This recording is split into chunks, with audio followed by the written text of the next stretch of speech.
Oh hey, guess what? It's above freezing in my garage, and I have about 1 hour of free time to do whatever I want on this thing. So, here's what I'm gonna do. You know this rotted section right here? I'm gonna try to recreate it, because I'm too cheap to spend $100 and whatever on a new one.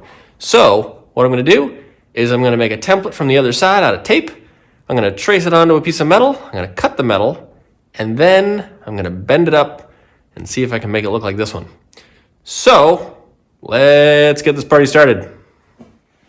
So I'm over here on the driver's side, and this right here is what I need to recreate because the passenger side is totally rotted out.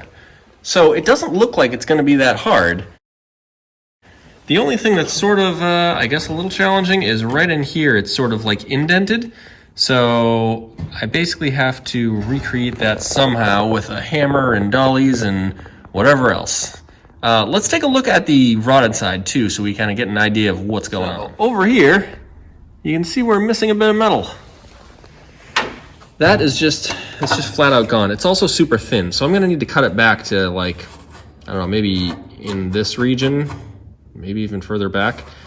So I need to basically recreate what's on the other side over here, but a reverse of it. I've looked up new versions of these panels, and I believe they're called package shelf extensions. And you can buy these, but there's only about 2 manufacturers that sell them. And they pretty much range from, I don't know, maybe like $90 a piece to maybe $110 a piece. But the people that sell them, they charge astronomical shipping. It's like 20 something or whatever to ship one of these. So when you add all this up, you could easily spend like $130 on one side, which is just crazy to me.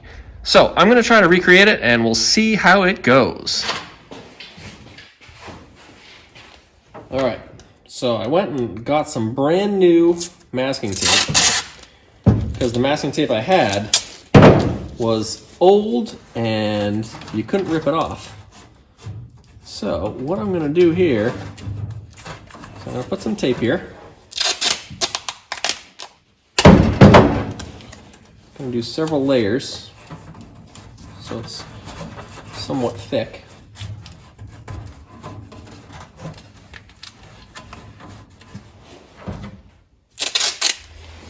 I don't want to show off, but I got a brand new set of razor blades here. Just bought them the other day.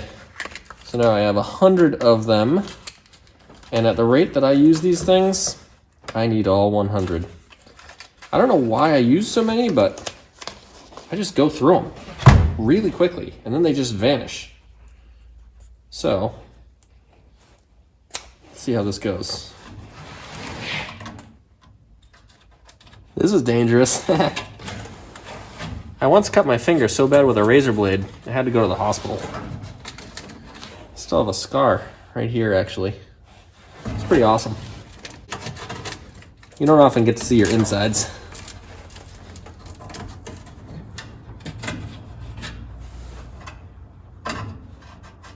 Okay. Looks like a pretty good template. All right, so now we gotta pull this off.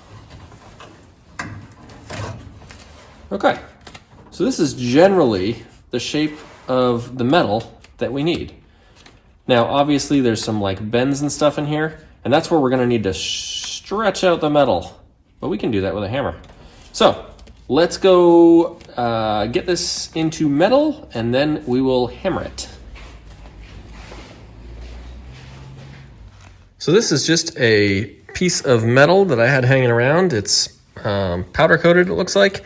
I think this came with some sort of intake kit that I got forever ago. It might have actually been the intake kit that I bought for the Silverado, which I used part of in this car, though I'm not entirely sure. Anyways, it's steel. It's probably, if I had to guess, 16 gauge or so. And I now put the tape on here, and then I scraped into it about the size that I want. And now I'm gonna cut it out, and then we'll start bending stuff. All right, so let's cut this out. As if by magic, it's now cut out. Now, it looks like crap, am I right? I cut this with tin snips. I definitely could have used a cutoff wheel or a plasma cutter or probably 100 other things to cut this. But I just use tin snips because it's quick and easy and it just doesn't matter. So I now have to flatten it back out again so that I can bend it. I also want to probably take some of these sharp edges off with a grinder. And then we need to basically take this tape, put it back on here, however it was, something like that. I also left an extra little bit all the way around so that if I screw up, I have a little extra space to work with. So I think what I'm going to do is I'm just going to flatten this out nice. I'm going to kind of square it up and make the edges a little less dangerous. And then we will start bending. Okay, so I've now got the metal flattened out and a little less dangerous with Sharpie edges and stuff. So I'm going to put that right there, and I'm going to put this right back on here for a moment and see exactly where things are.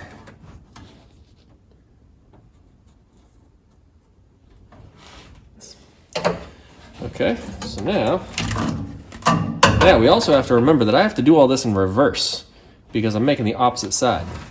So, let's see if we can make this work.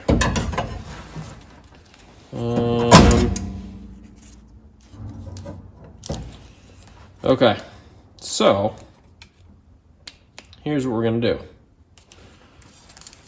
First thing we're going to do is I'm going to draw some lines on the metal, and then I'm going to start bending things over.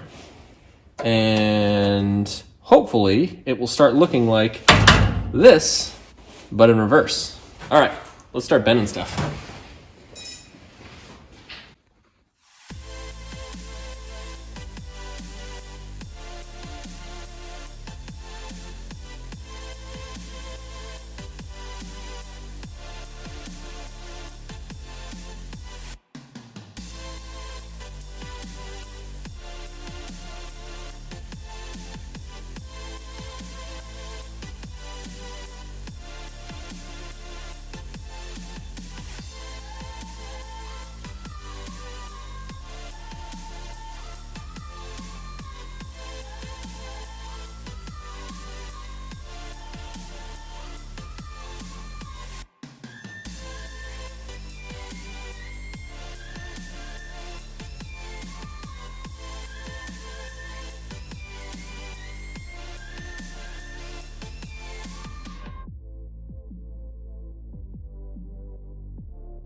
Okay, so you can see that I've smashed this with a hammer a few times, and you can kind of get an idea of the shape that I'm going for. Hoping to end up with some kind of reverse of this, which I think I'm getting sort of close. Need to smash it a little bit more, I guess. All right, let's do that.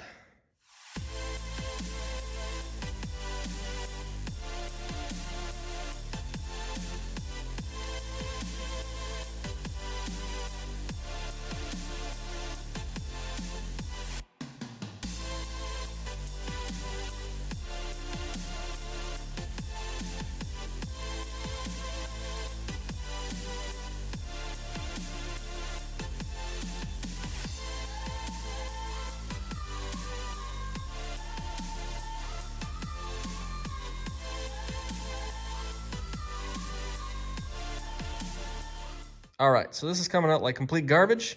So I think I'm gonna throw this thing in the barrel and try again. I think my next plan is not what I wanted to do at all.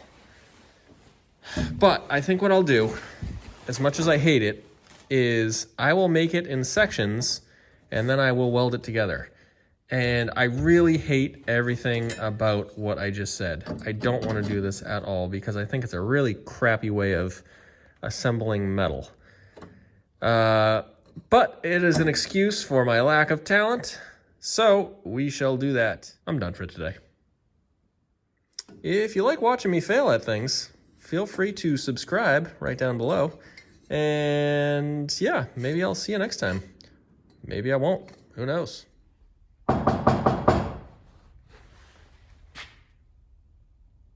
Who's that? What the heck is this?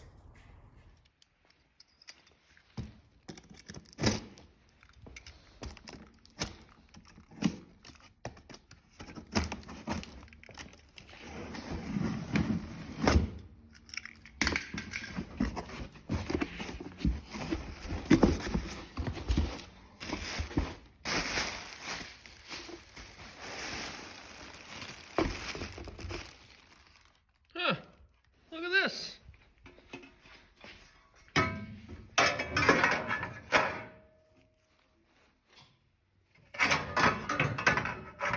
It's exactly the part I need.